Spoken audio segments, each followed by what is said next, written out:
Virtual Nepali च्यानलमा यहाँहरूलाई हार्दिक स्वागत छ। झटपट खाइहाल्दा नै धेरै मिठो हुन्छ। अब यो बाउलमा राख्न जाँदैछु। काट्दिए हेर्नुस् त। अब यसको सिजनिङ पनि काट्दिउँ। चौचौको प्याकेट अनि सिजनिङलाई मैले काटेर ठिक्क बनाएर राखिसके। अहिले पछि हाल्न सजिलो होस् भनेर यो यहाँ राखौं। अब बनाउन सुरु गरौं। प्यान हल्का तातिसकेको छ। अब यो घिउ राखौं।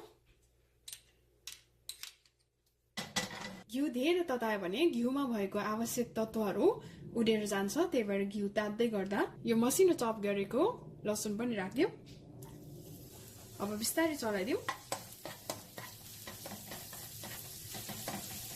गाईको शुद्ध घिउ हुनाले निकै मिठो बास्ना आइरहेको छ। मैले आगो अहिले मिडियम हिटमा राखिरहेको छु। धेरै हाई पनि बनाउनु हुँदैन। अब यो बेसार राखौं। थोरै बेसार। काश्मिरी रातो खोर्सानीको धुलो पनि राखौं। लसुन हल्का रातो रातो हुने गरेर भुट्नुपर्छ ताकि लसुनको फ्लेभर यो घिउमा मिसियोस्। अब पानी राखौं। अब यो छोपेर मैले आगो बढाइदिए। अहिले भने मैले आगो मिडियम हाई हिटमा राखेको छु। पानी लगभग उम्लिन लागिसक्यो। हेरौं। नुन राखौं र यो हरियो प्याज पनि राखौं। एकपल्ट चलाइदिउँ।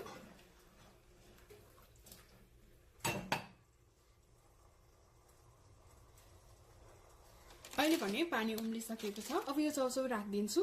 नभाजिकन हजुरहरूले भाजेर राख्नु भए पनि हुन्छ। राखौं। एकपल्ट चलाइदिउँ।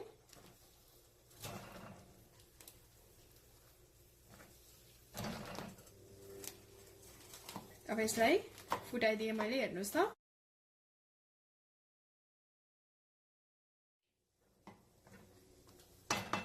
अब यसलाई 2 मिनेटसम्म मिडियम हिटमा राखेर आधी राखौं। सिजनिङमा MSG यानी अजिनोमोटो हुने हुँदा मैले आधी मात्रै राखे। हेर्नुस् त।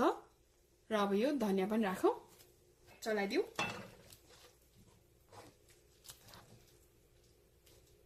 अब 20 सेकेन्ड जति यसलाई हाई हिटमा राखेर उमालौं अनि यो तयार हुन्छ। लगभग 30 सेकेन्ड भइसकेको छ। अब बन्द गरौं। चौचौ पाकिसकेपछि झटपट खाइहाल्दा नै धेरै मिठो हुन्छ। अब यो बाउलमा राख्न जाँदैछु।